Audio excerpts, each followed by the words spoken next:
Hi, and welcome to episode 71 of the Beyond Social Media Show. I'm BL Achman, and I'm here with my co-host David Erickson. And you can find David on Twitter as D. Erickson. You can find him at eStrategyBlog.com, eStrategyTV, of course on Google+. And you can find me on Twitter. I'm at What's Next. My blog is what'snextblog.com, and I am CEO of Maximum-Plus, which is a company that produces live events via Hangouts and coaches companies on how to use Google+. And you will find us both at BeyondSocialMediaShow.com on our blog and on YouTube and on our Google Plus page. It is our custom every week to go through the best and the worst, starting with the worst, in digital communications in the past week. And lucky me, I always get to be the one who tells you the worst things that happened first. So, we used to have a segment on the show called WTF. It's back. So this week, there is a site that is using bitcoins. It's called Shit Express. It takes bitcoins and it will mail poop to someone, and you have your choice of various types of packaging. It can come in a heart-shaped box, or it can come in Tupperware, and it costs the equivalent of $16.20, and comes with a personalized message, and at the moment, only horse poop, but a choice of animals is planned for the future, presumably because putting thought into choosing the perfect poop drives home the point that you really, really have a distaste for the person who's receiving the package. And, why?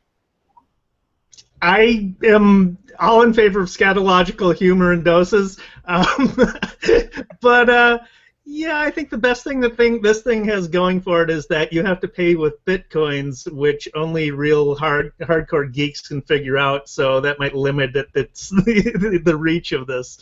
One can only hope, I mean, come on. Then there's this whole weird Alex from Target thing that's been growing in strangeness all week.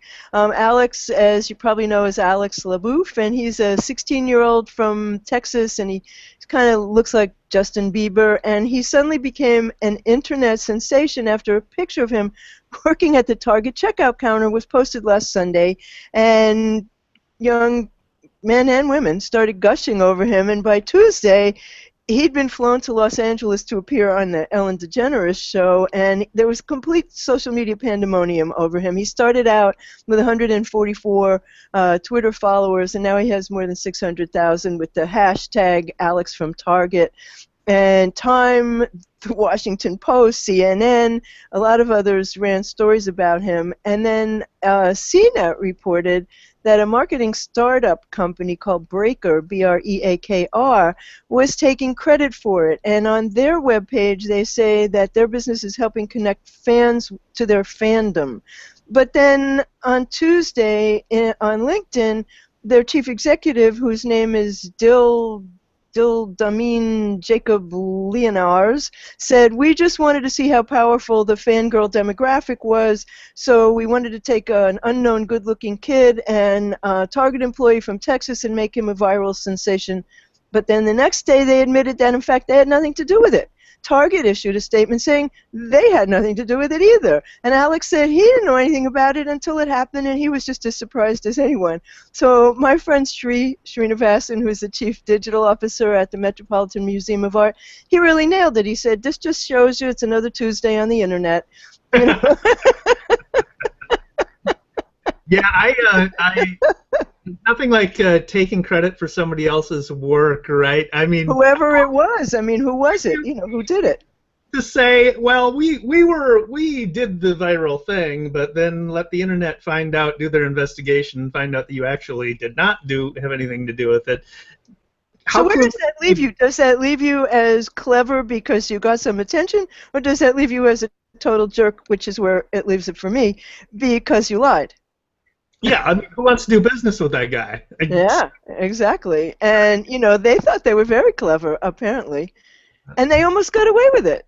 I guess. You know, some detectives, internet detectives. Internet will out. The internet Yes. will out. I really was not paying attention to this story that closely. I noticed the trending, Alex from Target trending, but I didn't really have time to look into it or anything. So, so Well, I was. that's when I took a look at it. When I saw it trending, I'm like, what? And, you know, I started going to everything I could find, and I'm like, oh my God, this is ridiculous. Getting more so by the day. And yeah, he's a cute kid, you know, but it's a cute kid. So what have you got, Dave? I've got another weird one, but tell me.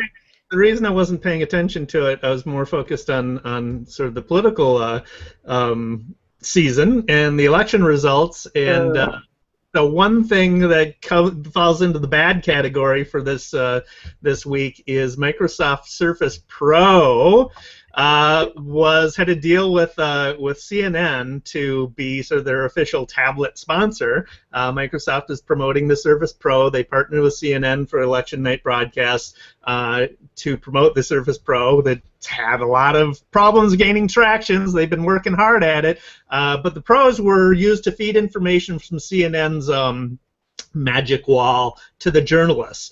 But it turned out that the journalists were using their own personal iPads throughout the broadcast, and sort of the Surface Pros were just idle. They weren't being used.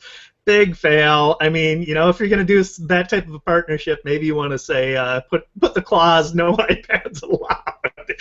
You have to actually use it. But how did they find that out? Did somebody take a picture of it, or what happened? Yeah, there's a picture of the CNN's journalists with the Surface Pros propped up in front of them, but behind them they've got their iPads. They're tapping away on their iPads. So. Oh, that's funny.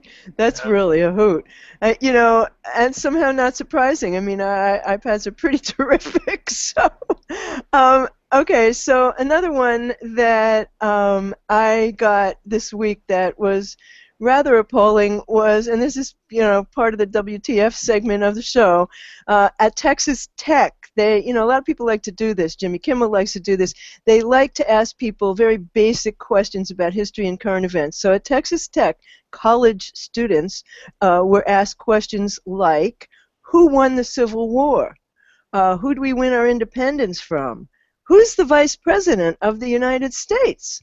Only one kid knew who the Vice President was, and she was going, Jim, John, Joseph Biden. She was the only one. Yet, all of them knew what show Snooki's on and who Brad Pitt is married to now and who he was married to before that. And these are kids in college. Okay, so that was funny. That was stupid. You know, the next day the university issues an official statement.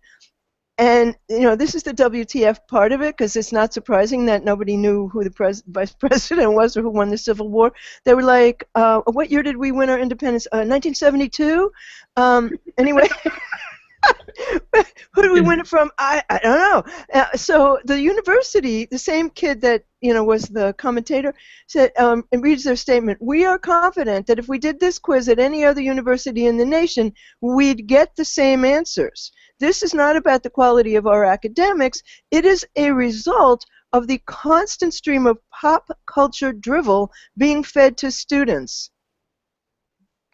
What? Okay, well, so at any university, and it's not a reflection on our academics, because any university you went to, there would not be a kid who could name the Vice President of the United States, or know who we got our independence from, or what civil war this country was involved in. I don't believe you. Yeah, I think I was trying to, after watching that, I was trying to think, would I have known at that age who the vice president was? Honestly, I can't tell you whether I would have not or not. I definitely knew who won the Civil War, and I knew it wasn't 1973. I knew when our country was founded. I knew, you know, there's some basic, and I guess it doesn't surprise me, and I think you probably would have the same results among in other colleges, but it is an indictment of the educational system. Well, it is also an indictment of the way that we're bombarded with information. I mean, they're right about that to a certain degree, and our brains are so fractured with the constant input of information, and nothing prepared anybody to work the way that we work today or to deal with this constant stream. So, I mean, on the one hand, I understand what they were trying to say, but still, you would think like that basic stuff would be part of something that any American kid would know. And the vice president, you know, he's pretty invisible, so, you know, they should ask him who the president was if they knew that.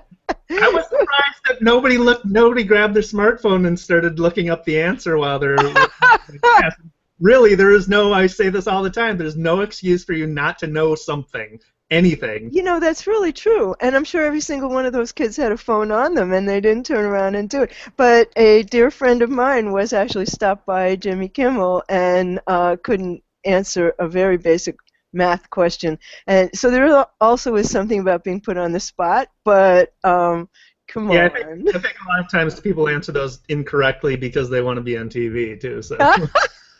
I hadn't thought of that. So better. Yeah.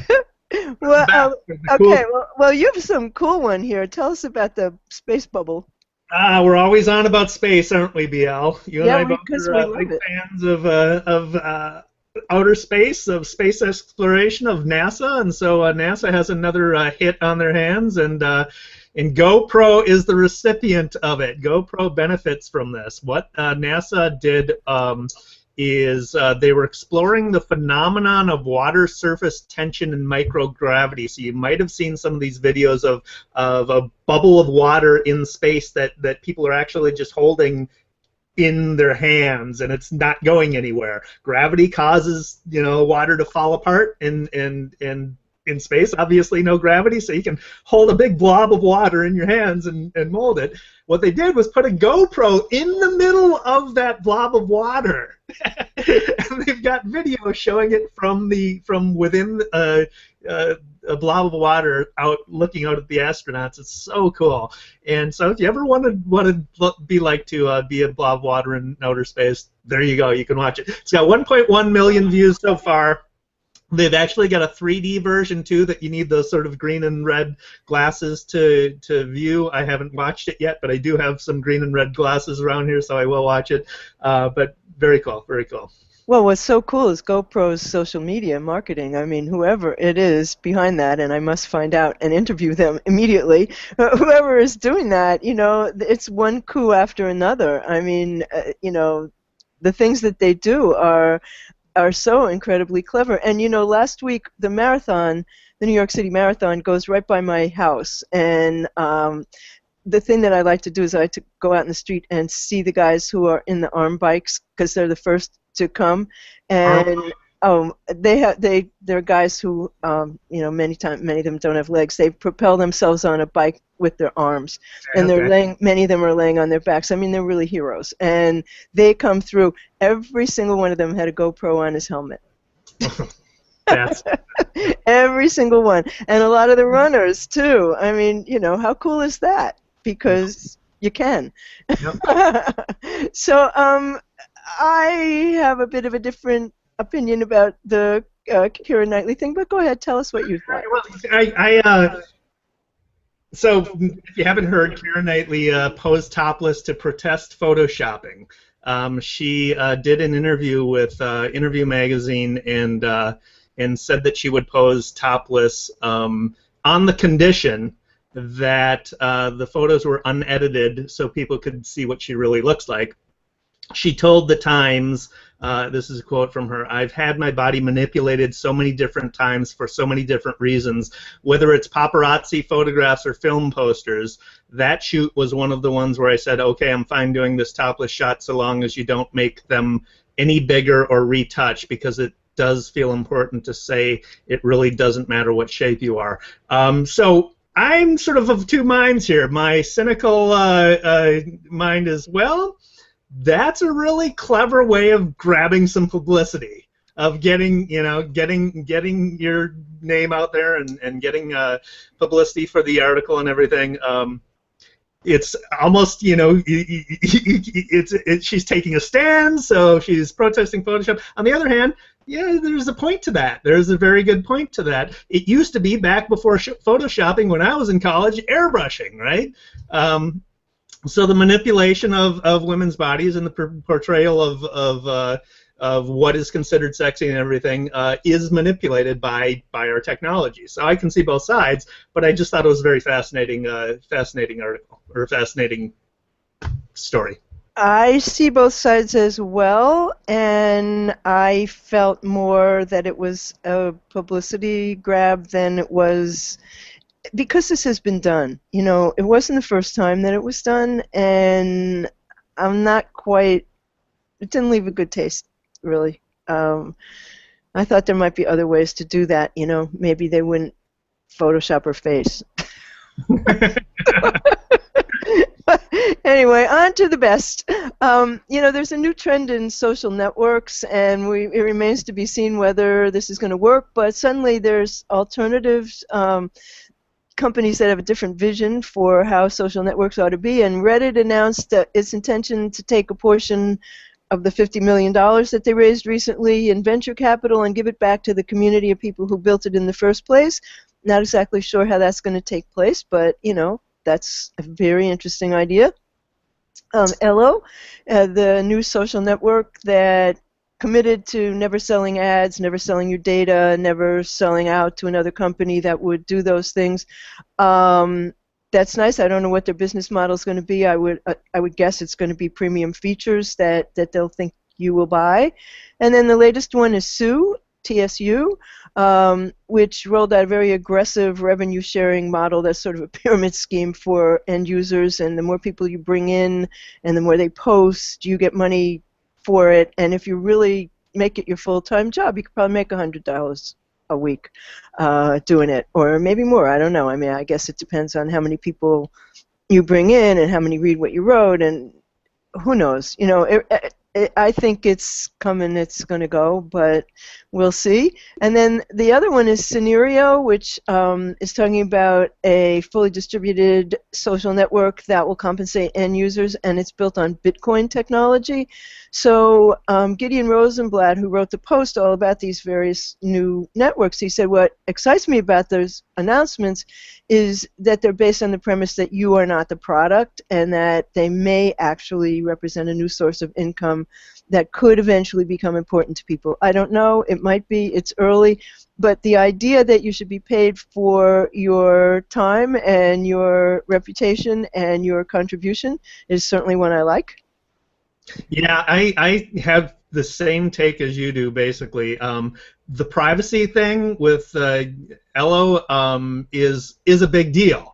You're seeing the Facebooks and the Googles of the world responding to people's concerns over privacy. But what is your business model? I just don't see it. The most fascinating one that I think is Reddit giving back money to its users, because they've already got an installed base of users. They've got a critical mass. What these other social networks don't have is that. And where are they going to get it? Launching with Facebook already, everybody's on Facebook. Why do I go to Ello when none of my friends are there? So. Well, yeah. I mean, I think that the idea of Ello is noble but unworkable. So prove me wrong. Yeah. Prove us both wrong. So there's something really quite lovely that happened at the Vancouver Opera. They partnered with DDB in Canada, and they commissioned 4 leading mural street artists.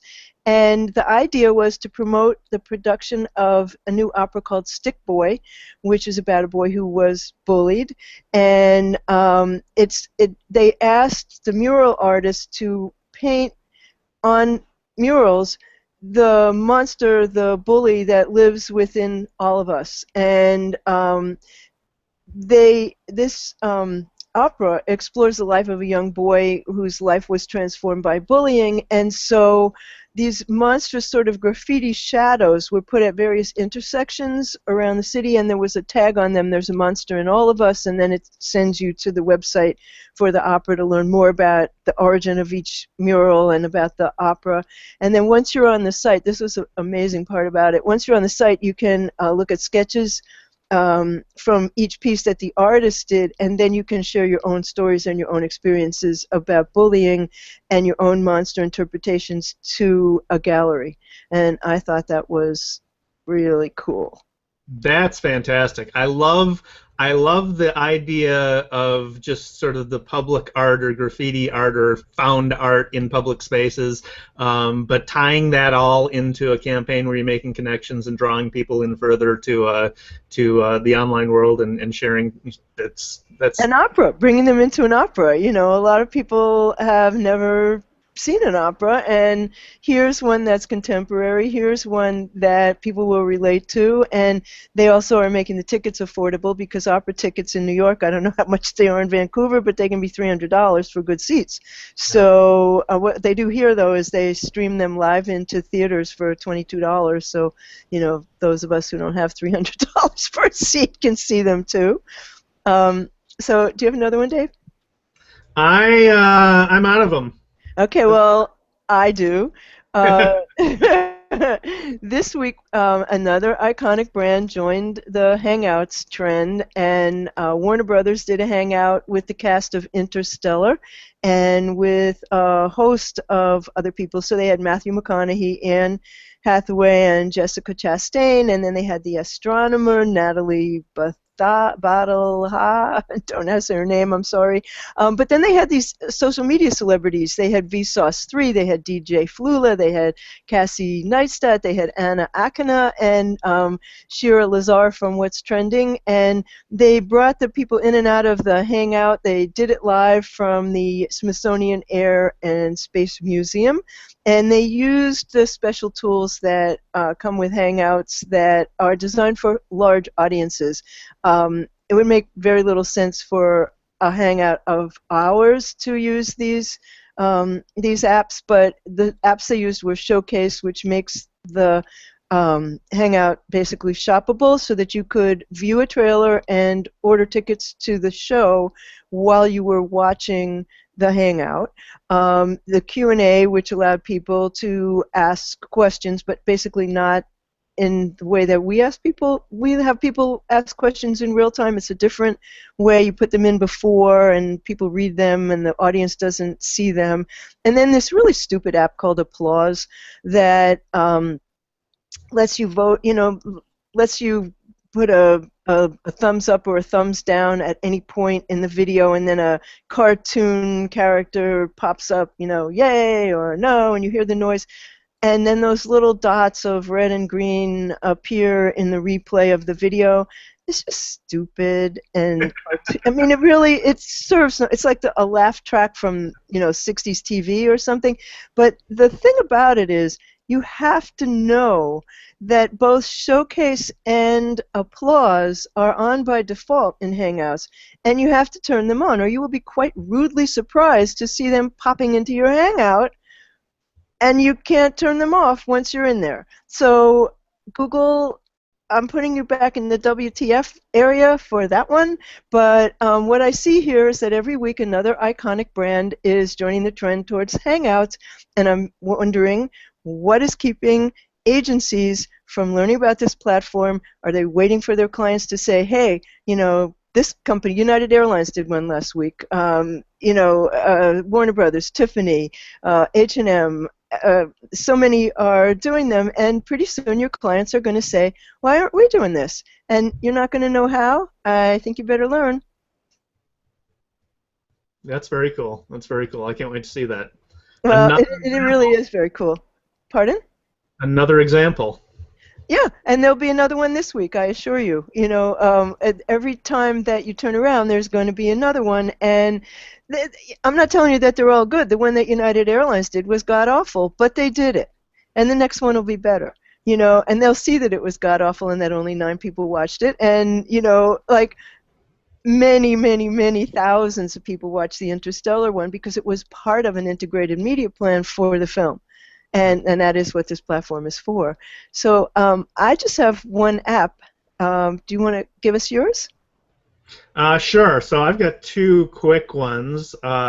One is it's not a shiny new object, but it is a shiny object. It's been around for a while, but I've never mentioned it, so I thought I would talk about it. Ubersuggest. I always talk about keyword research, or I often talk about keyword research, and the go-to tool for that is Google AdWords keyword planning tool.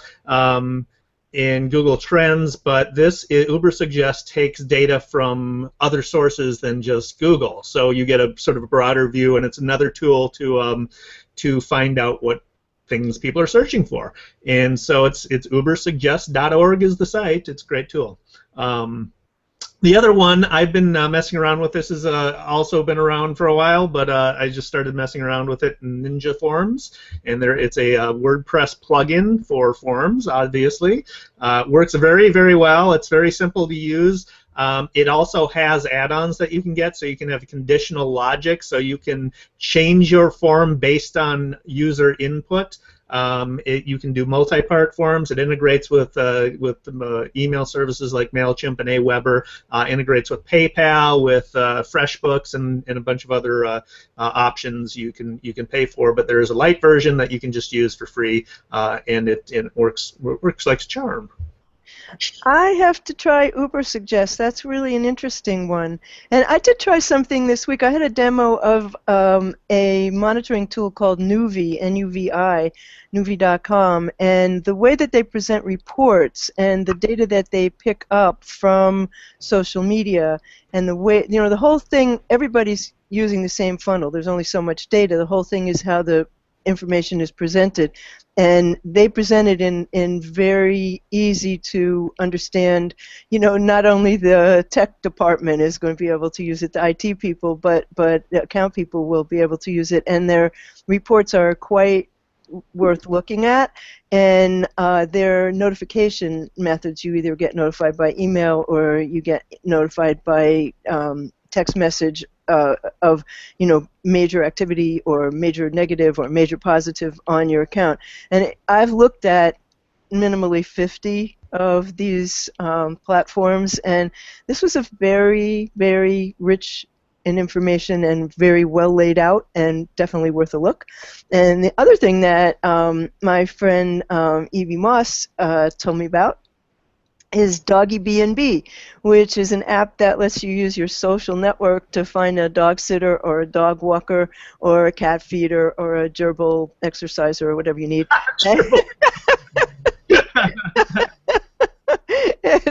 You can set up doggy play dates, and you can send out a woof that you need help, or you can kind of sniff around through the sniffer to see who wants to have a play date, and it's kind of like a fluffy version of Tinder.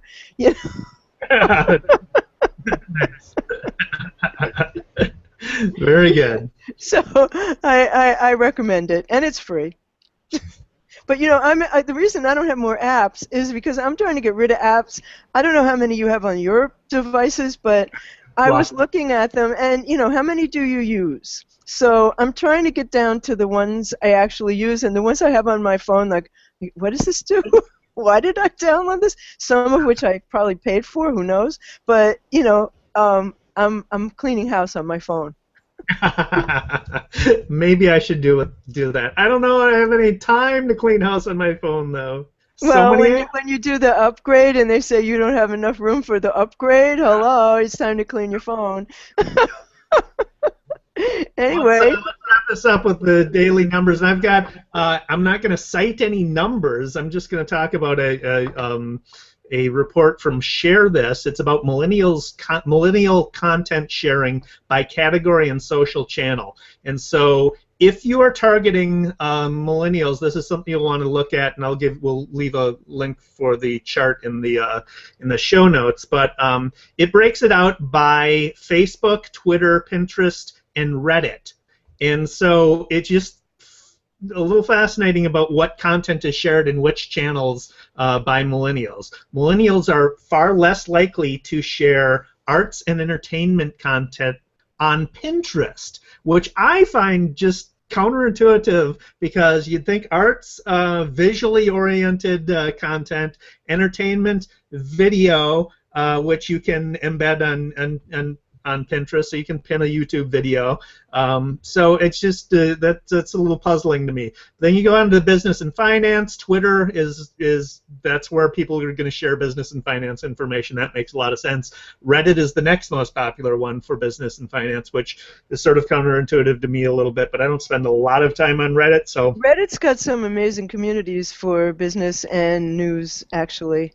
with news, yeah, I just never thought of it as a business tool. Maybe I need to look further. I'm going to skip over family and parenting because there's not much interesting there. Health and fitness, they aren't going to share it on Twitter. Health and fitness stuff on Twitter or Reddit. Politics, if you want to talk politics with millennials, don't go to Pinterest. They're not going to talk politics at all. That makes sense. On Reddit, they will. That also makes sense. Technology, science and technology, go to Reddit and share your stuff on Reddit. Sports, not Pinterest, but Twitter definitely, and that makes a lot of sense. And then finally, shopping, big surprise. Pinterest is the place to participate if you want to reach millennials with shopping information. So. Did they look at Vine? Nope. No, they didn't look at Vine. That's interesting because a lot of all of this also happens on Vine for shopping, for culture, for that type of information. Yep. Vine is built out a little bit more to be more useful. It's great content and everything, but the tools aren't there to really find audiences and stuff. Well, but there are certain Vine artists who are doing work for brands who have millions of followers and who are getting paid tens of thousands of dollars to create Vine videos. So, I think the bottom line really is that there's a need to understand every one of the social networks if you are doing any type of marketing. And a lot of marketers look at, Facebook and Twitter, and that's it, folks. And there's more out there. And Reddit, the more I look at Reddit, the more fascinated I am by it because it's not an easy network to keep up with, that's for sure. And it is fascinating because they obviously have a large and enthusiastic audience that is using it. It's also a little scary for advertisers or marketers because it's sort of the Wild West. Yes, exactly. It's kind of funny. But anyway, that brings us to the top of the show. And would you like to take us out? I will indeed. I am David Erickson, your co-host. You can find me at @DErickson on Twitter. My blog is e-strategyblog.com. You can find me in Google+. Just search David Erickson. You'll find me. I'm with, of course, BL, my co-host. You can find at What's Next on Twitter. Her blog is what'snextblog.com. You can find her and hire her at maximum-plus.com for Google+, for Hangouts, for all things Google+. And, of course, you write for Ad Age. And until next week, thank you so much for watching. Thank you.